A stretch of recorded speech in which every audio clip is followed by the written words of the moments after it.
Welcome to part 2 of Creative Reset. You're hanging out with voiceover Jacinta, and today we're on a bit of a day trip to Himeji Castle. Our trip to Japan this time wasn't very long, it was only 8 days, and we had a few locations we wanted to tick off our bucket list, and so we managed to find a day tour that would take us from Himeji to Arima and then up to Mount Rocco. So that's what you're going to see here, along with all of my sketchbook pages from this portion of the trip.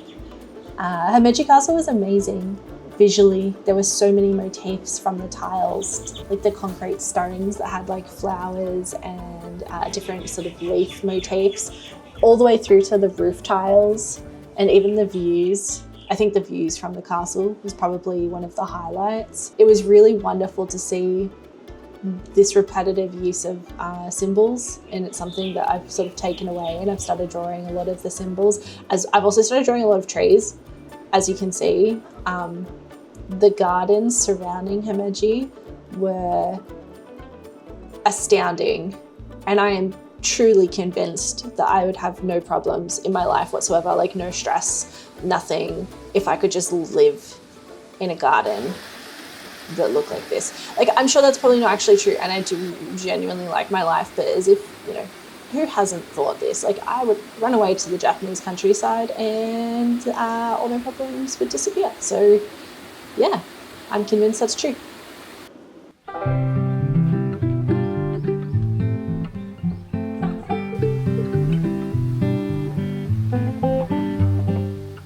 We didn't travel in the peak autumnal period, and so the leaves on some trees were starting to turn yellow and orange, but there was still a lot of greenery, which I found really beautiful. There was something really transitional about the way that the garden looked that I really appreciated.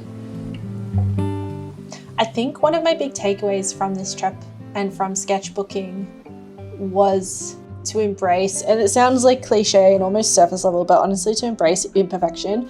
I had a lot of sketchbook spreads that I did that I'm sharing in this video that I really wasn't happy with at the time, but I truly think a creative sketchbook is meant to be a place that you experiment and you play and you just try to translate the world that you're seeing or the things that you're thinking. And that's not always going to be pretty or aesthetic or Instagram worthy. And I think social media has kind of warped my perception of what a sketchbook should be. But I've really lent into the idea that you can't create work that you like without creating work that's different to what you're already doing. And you can't create work that's different to what you're already doing without trying something new. And naturally that comes with a risk of failure, and embracing that really truly is part of growth.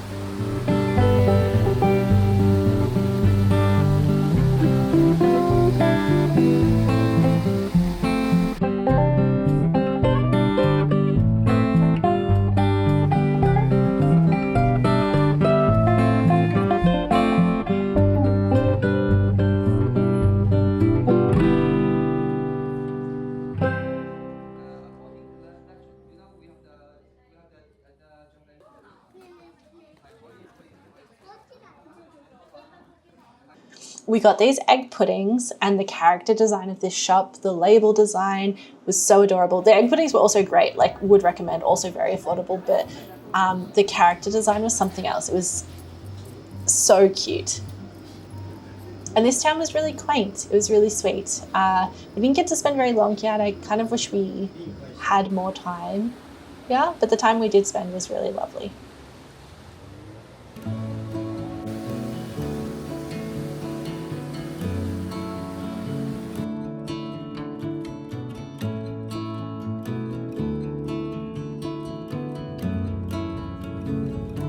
Come on, baby, take a leap of faith.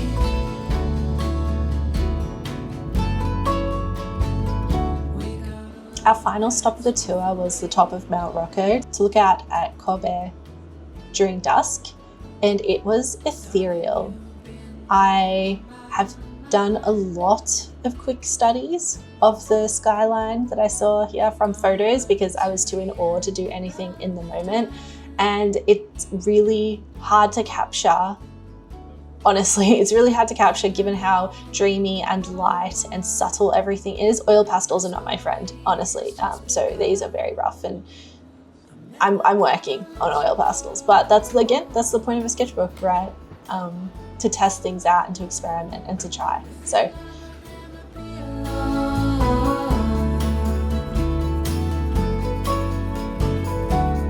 There's only one thing I know. What are those honey biscuits?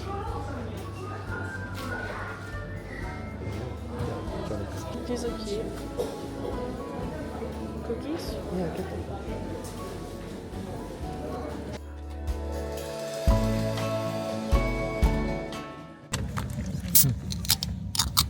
These cost the same. Sutton is very cold. It's 16 degrees. These cost the same as the natural chips on the special in Australia. Wouldn't it be like $4.50? You and me could be so much more. given it was such a short trip, we managed to see quite a few cities. We headed back to Tokyo and we spent our last couple of days in Tokyo before we went home.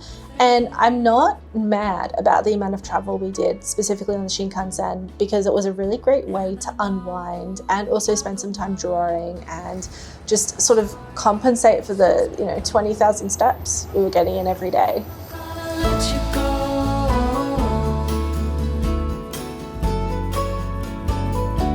With your love, I'll never be alone. And so this night we ended up somehow in Shibuya, on top of the Shibuya crossing. You had to buy a drink to get in, so it was a really nice way to unwind, honestly, and the view was totally worth it.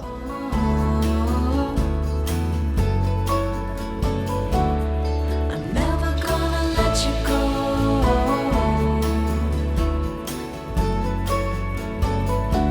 With your love, I'll never be alone.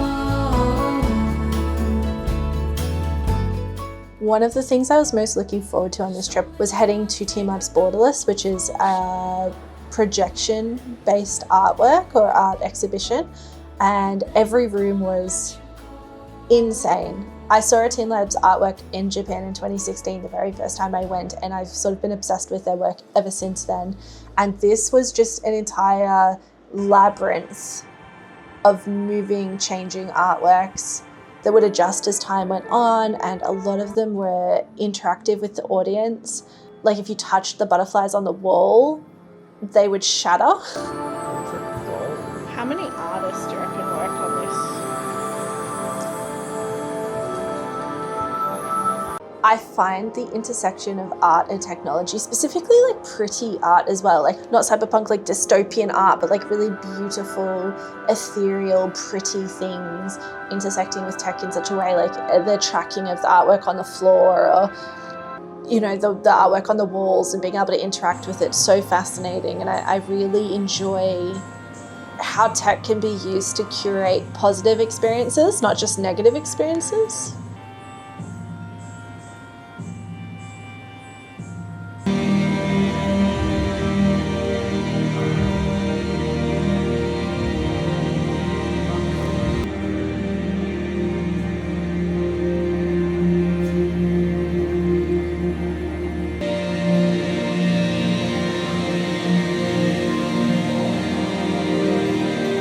And so I'm already a sucker for colour and for pretty themes like florals and butterflies and lights and sparkly twinkles. And so when you put it all together and you have this incredible soundtrack as well, I genuinely had tears in my eyes and I had goosebumps, and I sat in awe in some rooms to watch the entire projection loop through.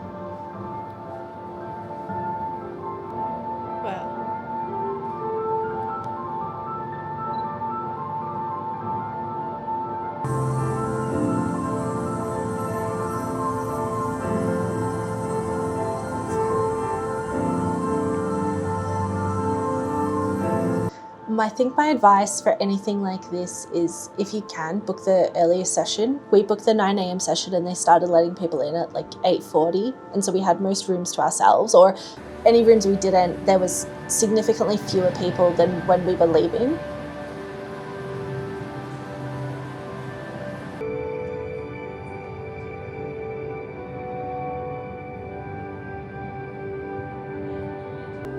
just the way that you can have string lights and it can make you feel hopeful and sad, and tidal waves of emotion is incredible. And it really reminds me not to be so didactic in my work and so obvious.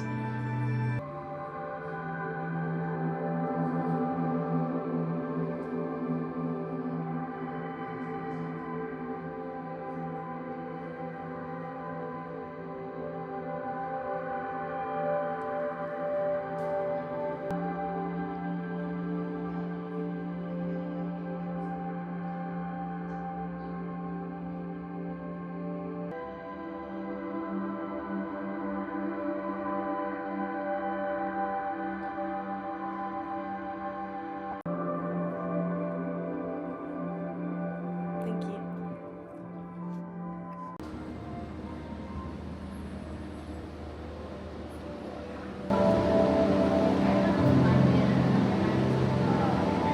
I know what this is. This is, you draw, you colour in a fish and it goes up there.